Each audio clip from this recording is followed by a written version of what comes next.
Isabelle Shepard-Selam, je voulais vous faire réagir concernant ce qu'a dit sur notre antenne Gilles Kepel. Il disait c'est très compliqué en ce moment, l'Iran est vraiment en train de connaître une mutation dans son système de pouvoir qui est assez important, avec la domination des mollahs, notamment sur le pouvoir, sur la société, qui leur permettait de tenir depuis 1979, qui est en train de s'éroder un peu, et que c'était aujourd'hui les gardiens de la révolution, cette sorte de dictature militaire qui prenait le dessus. On va l'écouter parce que voilà comment il voit les choses. Lui ne voit pas forcément une autre réaction iranienne, mais une réaction qui serait faite par les supplétifs de l'Iran, à savoir notamment le Hezbollah. Écoutons Gilles Kepel. Le principal point d'interrogation aujourd'hui, c'est bien sûr le Liban, puisque les gardiens de la révolution ont accumulé bien plus qu'ils ne l'avaient fait pour Hamas encore, des armements visant spécifiquement Israël dans les sites de lancement du Hezbollah au Liban. Et il me semble que le prochain round devrait se produire sur les sites du Hezbollah. Est-ce que le Hezbollah va être déclenché par les Iraniens pour tirer sur Israël en rétorsion à l'attaque iranienne? Et à ce moment-là, est-ce qu'Israël a préparé une riposte fulgurante ou non? Elisabeth Shepard-Selam, est-ce que c'est ça on va s'orienter tout droit vers une réaction du Hezbollah. Est-ce que le vrai test, c'est ce que va faire le Hezbollah finalement? On peut imaginer que si le régime en place, en ce moment, comme on a vu ce matin, minimise l'attaque et continue de minimiser l'attaque, notamment peut-être aussi parce qu'ils ne savent pas d'où a été tiré ces drones. Bon, ce n'est pas la première fois que les quadcopters, si c'était ça, auraient été utilisés par les Israéliens pour attaquer l'Iran. Mais par exemple, si c'était lancé de l'intérieur en Iran ou peut-être d'Azerbaïdjan ou quelque chose comme ça, les différentes rumeurs circulent.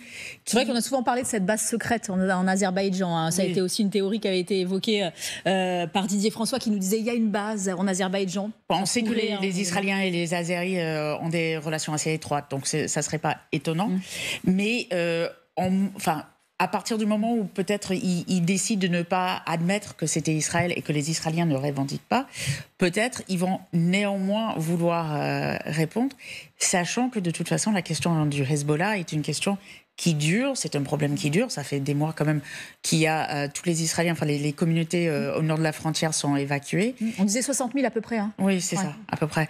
Et on sait très bien que l'avantage là, pour le coup, vu ce qu'on a vu le week-end dernier, des interceptions des drones et des missiles balistiques et des missiles de croisière, il y a une frontière. Il y a une frontière directe, donc on peut imaginer d'autres types d'attaques qui sont plus difficiles peut-être à contrer et avec les alliés, où les alliés n'interviendront pas, pour le coup. Et donc, cette frontière et cette déni de plausibilité en fournissant des armes et on va dire des ressources de toutes sortes au Hezbollah, comme ils ont fait avec le Hamas, comme ils ont fait avec les Houthis, serait une autre façon de riposter sans forcément le dire. Bonjour Pascal Boniface, merci d'être avec nous, merci d'être en direct dans ce 12-15. Comment vous voyez les événements de la nuit dernière? Comment vous pouvez les qualifier? Est-ce que c'est un message qu'a voulu adresser Israël à l'Iran? Est-ce que c'est une provocation? Le message, c'est de leur dire c'est nous qui avons le contrôle. C'est peut-être aussi de tester les défenses, on l'a dit, de l'Iran. Racontez-nous comment vous avez perçu ce qui est en train de se passer là. Et est-ce que, selon vous, on peut en rester là? Ou c'est, comme on se pose la question, c'est un long cycle de vengeance qui s'ouvre? Il faut voir, disons que chacun peut dire l'honneur est sauf, et en diplomatie c'est important. Israël peut dire l'honneur est sauf, j'ai répliqué, je ne me suis pas laissé faire par l'Iran, et par ailleurs toutes les frappes iraniennes ont été stoppées, il n'y a pas de victimes en Israël, et j'ai resserré les liens avec l'Union européenne, avec les États-Unis. Et si Israël s'arrête là, eh bien, ils ont regagné un peu une crédibilité et surtout, on parle moins de Gaza, on parle moins de la Cisjordanie et les États-Unis et l'Union européenne ont mis de côté les critiques qu'ils font à l'égard d'Israël pour affirmer leur solidarité avec l'Iran et face à l'Iran. Et du côté iranien, comme il y a une négation de ce qui s'est passé, ils ne sont pas obligés de répliquer. Comme ils disent, mais non, tout va bien, il n'y a pas eu de frappe. Et donc, ils peuvent dire que leur crédibilité est préservée, alors qu'ils avaient dit que si Israël se vengeait des attaques de la semaine dernière, leur riposte à eux serait très lourde. Et donc, pour l'instant, en fait, chacun sauve la face en disant qu'il ne s'est pas laissé faire, que c'est lui qui a le dernier mot. Et si cette fiction peut servir, c'est bien sûr un mensonge, parce que ce sont bien sûr des frappes israéliennes qui ont frappé l'Iran, mais si ce pieux mensonge permet de s'arrêter là, eh bien finalement, tant mieux. tant mieux, parce que, une fois encore, le piège de la crédibilité, c'est quand, à chaque fois, on dit ma crédibilité est en jeu, je suis obligé de répliquer, de frapper plus fort, parce que ma crédibilité est en jeu. Là, chacun peut dire j'ai préservé ma crédibilité. Souhaitons qu'on puisse s'arrêter là parce que une escalade supplémentaire est crainte par tout le monde, aussi bien sûr dans la région que par les Américains et les Européens. Est-ce que vous diriez aussi que l'Iran, de par cette profonde mutation, on en parlait il y a quelques minutes, dans son système de pouvoir actuellement, de par justement ce qu'il s'est passé, c'est-à-dire qu'il y a ce pouvoir des gardiens de la Révolution qui prend beaucoup plus de place, hein, cette sorte de dictature militaire par rapport au régime des mollahs, est-ce qu'ils n'ont aucun intérêt? Regardez cette image actuellement. Le Premier ministre libanais, je vous laisse 2 secondes, Pascal Boniface, le Premier ministre libanais qui est reçu actuellement par Emmanuel Macron. Bien évidemment, on attend la réaction d'Emmanuel Macron. La France ne s'est pas encore exprimée. Elle pourrait d'ailleurs le faire, Pascal Boniface. L'image est très symbolique aujourd'hui, ce Premier ministre libanais qui est reçu par Emmanuel Macron. Ils pourraient s'exprimer tous les deux.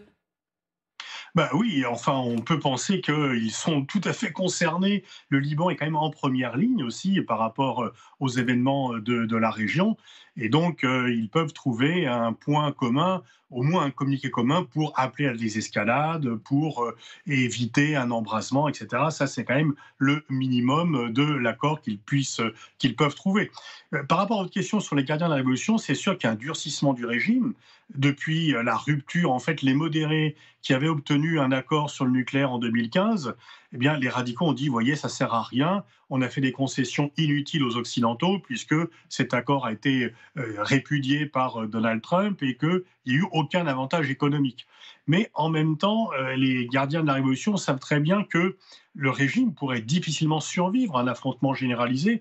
Donc eux aussi doivent quand même mesurer jusqu'où ne pas aller trop loin pour apparaître comme les vrais résistants face à Israël, sans pour autant déclencher le feu. Ceci étant, là, ce qu'ils ont obtenu quand même, c'est de s'éloigner de nouveau de l'Arabie Saoudite et des Émirats Arabes Unis. Les Émirats Arabes Unis, la Russie étaient liés à Israël de fait par rapport à la peur de l'Iran.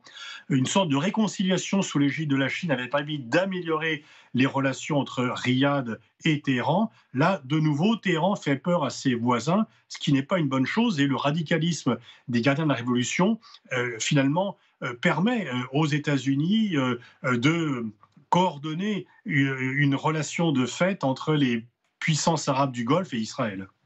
Et quel est le rôle qu'a joué les États-Unis? La presse américaine nous dit ce matin, CNN et NBC notamment, que l'Amérique aurait été au courant, mais visiblement que les États-Unis n'auraient ni approuvé cette opération, ni joué aucun rôle. Alors jouer aucun rôle, on sait bien, mais ils n'auraient non plus pas approuvé aussi cette opération qui aurait été lancée ces quelques drones sur Israël, vous pensez? C'est la position officielle des États-Unis qui, dès le départ, avait demandé à Israël de ne pas réagir. Mais on peut aussi, et là c'est une hypothèse, hein, dire que les Américains se sont dit, bon, écoutez, on vous aide, Israël, à faire ses frappes sur Téhéran, vous ne dites rien et vous arrêtez là.